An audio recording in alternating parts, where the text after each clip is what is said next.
কৃষকদের স্বার্থে বিএনপির নির্বাচনী ইশতেহার অনুযায়ী শিগগিরই কৃষক কার্ড বিতরণ করা হবে। সচিবালয়ে আন্তঃমন্ত্রণালয় বৈঠকে এই কার্ড দ্রুত চালুর নির্দেশ দিয়েছেন প্রধানমন্ত্রী তারেক রহমান। তথ্যমন্ত্রী জানিয়েছেন, কৃষক কার্ডের মাধ্যমে কৃষকরা সরাসরি সরকারের সেবা পাবেন এবং কৃষি উপকরণ সংগ্রহের মধ্যস্বত্বভোগীদের দৌরত্ব বন্ধ হবে।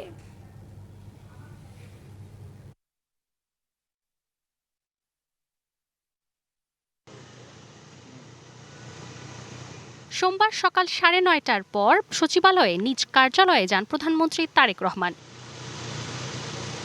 দিনের কর্মসূচি অংশ হিসেবে অংশ নেন কয়েকটি বৈঠকে। প্রধানমন্ত্রীর জনপ্রশাসন বিষয়ক উপদেষ্টা, প্রধানমন্ত্রীর মুখ্য সচিব ও জনপ্রশাসন প্রতিমন্ত্রীর সাথে বৈঠকে কেন্দ্র থেকে মাঠ প্রশাসন ঢেলে সাজাতে এবং কাজের গতি বাড়াতে নির্দেশনা দেন সরকার প্রধান। এরপর প্রধানমন্ত্রীর সাথে সৌজন্য সাক্ষাৎ করেন চীনের রাষ্ট্রদূত ইয়াও ওয়েন।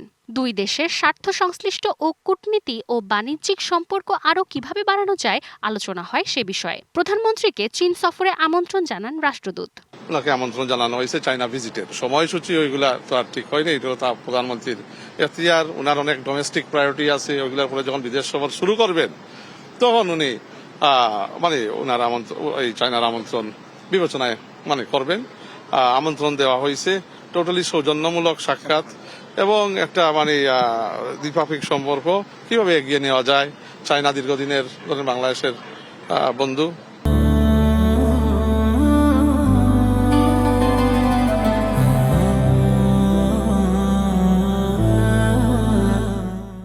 এরপর কৃষক কার্ড সংক্রান্ত আন্তঃমন্ত্রণালয় বৈঠকে যোগ দেন প্রধানমন্ত্রী। পরে বিস্তারিত তুলে ধরে তথ্যমন্ত্রী বলেন, মধ্যস্বত্বভোগীদের দৌরাত্ম্য কমাতে কৃষকদের জন্য কৃষক কার্ডের উদ্যোগ নিয়েছে সরকার। মূলত আমাদের যে প্রতিশ্রুতি কৃষক কার্ড দেয়া এবং কৃষক কার্ড দেওয়ার ক্ষেত্রে যে সংশ্লিষ্ট অন্যান্য বিষয়গুলি আছে সেই বিষয়গুলি নিয়ে আমরা আলাপ করছি। নীতিগতভাবে এটা আমাদের বহু আগেই সিদ্ধান্ত, যত দ্রুত সম্ভব আমরা ফ্যামিলি কার্ডের মতোই কৃষক কার্ডের পাইলট প্রজেক্ট শুরু হতে যাচ্ছে। এর আগে সকাল 9টার দিকে ঢাকার সেনানিবাসে সশস্ত্র বাহিনী বিভাগে প্রথম অফিস করেন প্রধানমন্ত্রী তারেক রহমান। এ সময় তাকে স্বাগত জানান 3 বাহিনীর প্রধান। পরে লেফটেন্যান্ট জেনারেল মীর মুশফিকুর রহমান এবং মেজর জেনারেল কায়সার রশিদ চৌধুরীকে সকালে র্যাঙ্ক ব্যাচ পরিয়ে দেন প্রধানমন্ত্রী। Manjuma Afroz Nilima, DBC news, Dhaka.